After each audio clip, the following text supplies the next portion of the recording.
반갑습니다. 부동산 플랜 강재 팀장입니다. 최근에 국토부에서 3기 신도시 관련해서 보도자료가 나왔습니다.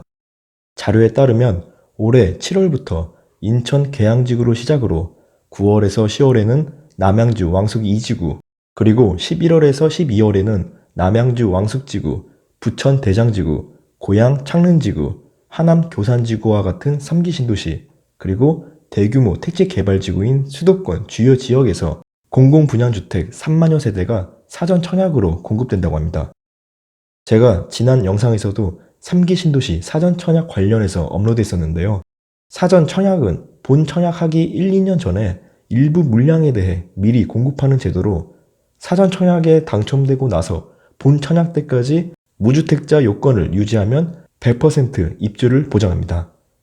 그런데 이와 같은 소식은 작년부터 계속 접했던 소식이었기 때문에 2021년 하반기부터는 3기 신도시 사전 청약이 열리는구나 하고 당연시하게 알고 있었고, 그래서 해당 지역 거주 요건을 충족하기 위해 3기 신도시 주요 지역으로 미리 이사를 갔었는데요.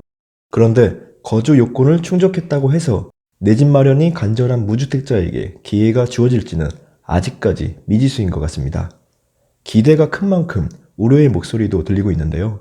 그 이유는 어렵게 3기 신도시에 당첨되고 나서도 주변 시세 차익을 볼 수 없기 때문입니다. 대표적인 배경으로는 토지 임대부와 환매 조건부가 있습니다. 토지 임대부라는 건 토지와 주택의 소유권을 구분하는 것으로, 토지는 국가가 소유하고 건물만 분양하는 제도를 말합니다. 그래서 건물만 분양받은 자는 토지 사용에 대한 임대료를 국가에게 납부해야 됩니다. 그리고 환매 조건부는 공공기관의 소유권을 이전한다는 것을 약정하고 분양받는 주택을 말합니다. 쉽게 설명드리자면 주변 시세 대비 저렴하게 분양을 받은 수분양자는 그 주택을 매각할 때 공공기관의 시세 차이 없이 되팔아야 됩니다.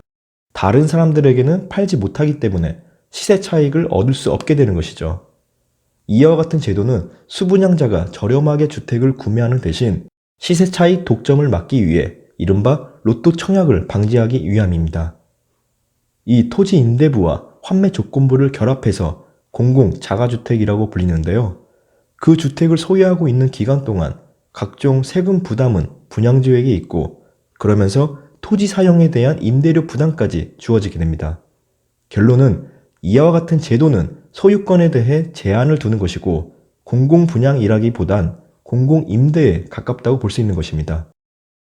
토지 임대부와 환매 조건부가 결합한 공공자가주택이 3기 신도시부터 일부 공급 물량에 대해 적용될 거라는 의견들이 상당수 차지하고 있는데요. 만약 해당 제도가 정말 3기 신도시부터 도입하게 된다면 올해 하반기부터 공급되는 사전 청약 3만여 세대에 달하는 공급 물량 중에서 이 공공자가주택의 비율이 어느 정도로 나올지, 이 또한 답답함 속에서 기다림의 연속이 됩니다. 3기 신도시를 기다리고 있던 분들에게는 어둡캄캄한 소식이지 않을까 보고 있습니다. 점점 양극화가 심해지고 있다는 건 저만 느끼고 있는 건 아니죠. 이전부터 그래왔지만 앞으로 더욱 이 정책이 어떤 방향으로 흘러갈지 관심을 가지고 지켜봐야 되겠습니다. 오늘 영상은 여기까지입니다. 끝까지 시청해 주셔서 진심으로 감사드립니다.